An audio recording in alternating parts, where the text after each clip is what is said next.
The inaugural Okra Soup Cook-off is happening later this month in Mount Pleasant's 10-mile community. Today, I talk one-on-one with the organizer of this event, Dr. Jessica Berry of the Okra Soup Foundation, for this edition of Quintin's Close-Ups. And if you haven't already, subscribe to my YouTube channel and like Quintin's Close-Ups on Facebook. Dr. Jessica Berry, welcome back to Quintin's Close-Ups. Thank you for having me. It's a pleasure to be back and good to see you. Oh, I appreciate it greatly. Likewise. Needless to say, Dr. Berry, you are the founder and CEO of the Okra Soup Foundation, which mission is obviously to build the next foundation of Gullah Geechee leaders, preservationists, and of course, advocates. In fact, your foundation is calling all food lovers and community champions to participate in the inaugural Okra Soup Cook-off, which is happening in the 10-mile settlement community of Mount Pleasant. This family-friendly event, as you know, is a celebration of culture, community, and of course, delicious okra soup. So tell me, Dr. Berry, why this cook-off? Why now? It's time to get our community together and really introduce them to the work of the Okra Soup Foundation. We've been already working for over a year. We had 7 girls go through our first cohort of the Geechee Girls Rock, and they had a phenomenal experience and end-of-year celebration. And so we wanted to bring the community into the work that we're doing. So this is our chance to get right into a Black settlement community, support their efforts, but also bring the community together to have some really good conversations around what's happening with our land, what's happening with our youth, and how we continue to pour back and preserve Gullah culture. What is the state of the 10-mile community, as you know? Yeah, the 10-mile community, like other Black settlement communities, is thriving. I mean, people live there, they've lived there for centuries, and they're doing their best to preserve what they have, what was passed down to them. I think it's important that we continue those conversations. So one part of this event is going to be a soul session. It's called Land, Liberty, and Liberation. It's a community panel. So we're going to have representatives from various settlement communities come together and just talk about. Some of them are already registered as settlement communities. Some of them are not. Some of them are incorporated. But just talk to the community about heirs property, what it means to put your land in trust, what it means to preserve our land. We know gentrification is a real thing in the Low Country. So I'm hoping that this will be a really good space for our community to come together and talk about how do we tap into resources to make sure that Gullah Geechee land, Gullah Geechee property is preserved. What are those resources now that you hope they will use in the next 5 to 10 years to preserve these communities? Absolutely. So we're actually going to have the Centers for Heirs Property will be out there. We also have another entity from Charleston County that will be out there as well. So there are resources available, and I love the Centers for Heirs Property because people can go talk to them, access legal counsel in order to talk through what they have and then talk through what next steps are. And then there are just community resources where, for example, in Hugie, there are people who have been working to preserve their smaller sets of land, and hopefully those people will be recognizing this time as resources for others to go to say, how did you do this? How did you ensure that if it is heirs property that you got it separated into each other's name? So this is one component of the cook-off, but it's really near and dear to us in a way that we hope we can bring the community together to kind of push that vision. If we don't have the land for the next generation, it's a slim chance we're going to really be able to do that work that we need to do to preserve it. I know I'm probably going off the topic a tad bit, Dr. Berry, but what exactly is the vision for these settlement communities? What is the vision? Yes, ma'am. Yeah, I think each of them have their own. I think that because the communities have always been self-sufficient, I can't particularly say that there's one unified vision, but I do know that the people who live there are proud of where they live.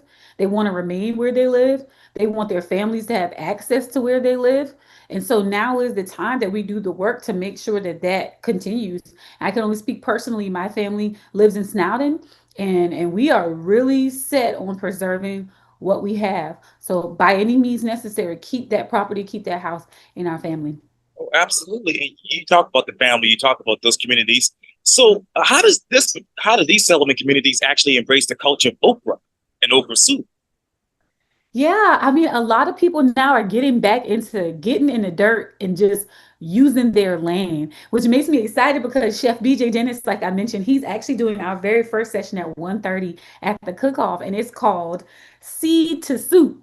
Okra Wisdom with Chef BJ. So he's going to be talking about how, where did okra come from? Where did it originate? How do you get your hands on the seeds? How do you start a garden in your backyard? With everything happening now with the economy, it is important that Black communities get back to what we already know, which is how to farm the land and how to be self-sufficient. Not only is Chef BJ Dennis going to do that session, we actually have a small farmers market. So we have about 4 farmers confirmed in partnership with SC State 1890. Yes. They're going to come out and talk about agriculture and allow folks to purchase some of the fresh produce that's coming up now, which is like squash and zucchini. Okra is coming, but some of that might not be ready. But we're just really excited that the farmers are going to be there. We're allowing them to sell at no cost because we want the community to access this fresh food. So I'm very excited about that part. And I think that what we're doing to preserve okra is just doing what we know to do. We make our okra soup, we make our sauteed okra, we make our pickled okra, we eat it just like everybody else. So the preservation is in the passing down of the recipes, but now in the action of planting in your yard and serving your community through that venue. What is that ideal okra soup recipe? Oh, well, I know how I make mine. And I've had it several different ways, but I love it with some tomato paste, some tomatoes, some corn, fresh okra if possible. But sometimes you got to get frozen if you just don't have access to Right. fresh. Make sure you got neck bones and shrimp. Let that, cook down. And here's the secret, in my Yes. opinion: don't eat it the same day. Put it in the refrigerator. Eat it the next day over some fresh white rice. All those seasonings settle in, and that's a good pot of okra soup. That's really, really amazing. Yeah. What does okra soup mean to you? Okra soup is important to me. As you can tell, I named my nonprofit the Okra Soup Foundation for several reasons. In my mind, it's a metaphor for what Gullah Geechee really is. When people ask me, well, what is Gullah Geechee, particularly the language? It's a mix of African languages and English because of our ancestors who were brought here, who were kidnapped, thrown into communities on plantations, and asked to really create a whole new life in a whole new country. It was like okra soup. All these ingredients that really don't have anything to do with each other put into a pot. But when they come together, they create something that is memorable. It is long lasting. It has deep roots and deep heritage. So okra soup for me is a metaphor for what Gullah Geechee people are. We come from across the corridor from Florida all the way up to North Carolina, and we look different. Some of us sound different, but we carry Gullah Geechee culture in our hearts, in our being, in what we do and how we live, and that's okra soup. So okra soup is our dish for our people that represents our people. How has okra soup brought together the Gullah Geechee community over the past couple of years? Yeah, and we really have only been in existence for 2 years. It feels so much longer than that. But one of the ways that I love we've done it is through Geechee Girls Rock, our signature program. We had 7 young ladies, high school, all the way from ninth to 11th grade, who went through several different experiences. We visited the Penn Center, we visited McLeod Plantation. We had guest speakers like Queen Quet. We had Dr. Tamara Butler of the Avery Research Center. These girls did work. They built a portfolio. They interviewed their grandparents. They talked about ways they were going to incorporate Gullah into their schoolwork in the various high schools across the corridor. And then we all came together for a brunch, over 200 people, to celebrate the accomplishments and the works of these girls. We had Soleil Entertainment, the African dance group was there. We had Tendaji Bailey to sing some of his Gullah Geechee music. So we've reached far and wide across the corridor in celebrating these youth. And I'm really excited because for this event in particular, we have the Gullah Geechee Cultural Heritage Corridor is a sponsor. The Gullah Geechee Chamber of Commerce, Marilyn Hemingway, is a sponsor and a judge. We have Chef Amethyst Ganaway. We got Chef BJ Dennis. We got Chef April Mazik from out there in Tibwin from Buckshots. Oh, We got yes. Shad Ike, who's from Snowden, another settlement community. And we got comedian T Link, who is a local Gullah Geechee comedian. So, in the short time that we have been an organization, we've been very intentional about uplifting, celebrating, bringing to the forefront. Our Gullah Geechee people are doing the work. We ain't trying to reach outside. We don't mean no harm, but we really want to be intentional about our okra soup organization highlighting and uplifting people with gifts, talents, and abilities within our community. So just very proud that we haven't been around for a long time, but we've been doing some strong work so far. Yes, indeed. Yes, indeed. We've seen that out in the community. Thank you for your work in the community as well. Yeah. What else do you want to highlight about okra soup and the Gullah Geechee culture with this particular cook-off? Yeah, I want to highlight the fact that when we brainstormed this, not only did we want to highlight the Gullah Geechee chefs who are doing the work, but we want to highlight the local chefs, the people that be cooking up, cooking down in their kitchen, right? That we don't get to taste their food. They're not caterers. They're not out here just making pots, but we know they can really cook. So the goal for this was also to kind of uplift people right up out of the community and set them on the table for people to taste the authenticity and the diversity of what okra soup is in the corridor, how people imagine okra soup in their homes, how they serve it authentically. So I'm very excited at 2:45, which is that set time that we have in our agenda. People are going to get to go upstairs after the judges have already tasted and made their determinations. They're going to get to go up there and grab a cup of soup and taste that soup and make their own determinations. We're going to have a People's Choice Award. And then we're also really blessed that Katrina's Catering out of Hugie, South Carolina, she's catering okra soup cups for the entire event. So everybody will get a ticket and they will get to have a cup of okra soup. The chefs that are cooking for us, the local Gullah cooks, they'll have limited samples, but they will also have some samples for our guests to taste to offer a People's Choice Award until it's gone. They'll sample out until it's gone. But that's what I'm really excited about is that we really reached from the highest level of Chef BJ Dennis down to like my mama, who can throw down on an okra soup pot. People will get to see the gamut of that, and then they'll be educated. I Yes. think I'm really proud that this event.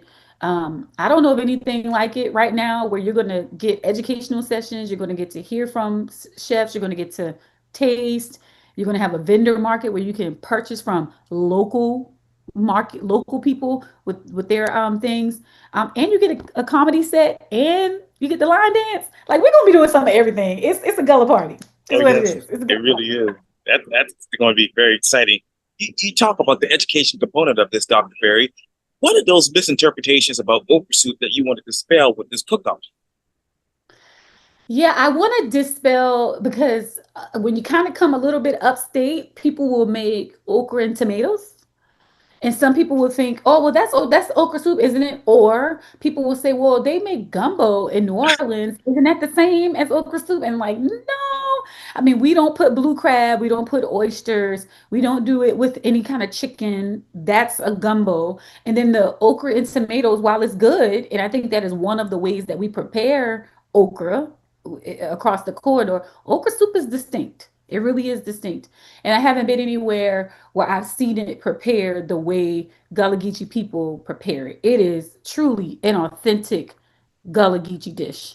So I want to dispel any kind of myths that okra soup, okra corn and tomatoes, or gumbo are the same thing. Similar, but not the same. Exactly, exactly right. And quickly, Dr. Berry, if anybody wants information on this or to purchase tickets, how do they go about that? Absolutely. We would love for you to purchase a ticket. Actually, we're trying to get those ticket sales up. So please, please, please head over to Eventbrite. Just type in the Okra Soup Foundation. Tickets are there. They're only $15 for adults. They're $5 for kids. And I think I failed to mention, we actually have a kids section as well. We're going to have a jump house. They're going to do arts and crafts. They're going to have tattoos and they're doing seed planting, which I'm very excited about because they're going to get to plant their own and take it home to grow. We want to educate them as well. And so they can head over to Eventbrite. They can head over to our Facebook and our Instagram, which is the Okra Soup Foundation. The links are there as well to purchase, or you can head over to our website, which is okrasoupfoundation.org for more information.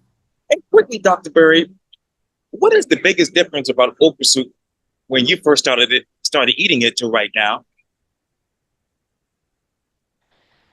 That's a good question because really the only okra soup I've eaten is my mama's and my grandmother's. Uh, And nothing's changed. My mom still makes it the same from when I was little. And I think that's what makes okra soup so great. It's a heritage dish. So because my mom makes it the way my grandma made it, I make it the way my mom makes it. And so the changes aren't there because we really hold on to how they make it. And then it's even just different. Like my cousin, first cousin, she puts string beans and corn in hers. Hers has ingredients that we don't use, right? Live right next door, but that's how her mama made it. And so that's how she makes it. So when I think about okra soup, it's a heritage dish just as much as Gullah Geechee is a heritage. Dr. Jessica Berry with the Okra Soup Foundation. Thank you so much for your time again. Welcome back to Quintin's Close-Ups.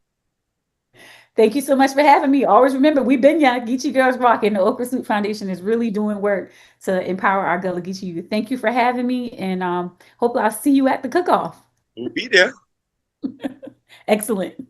Yes, thank you.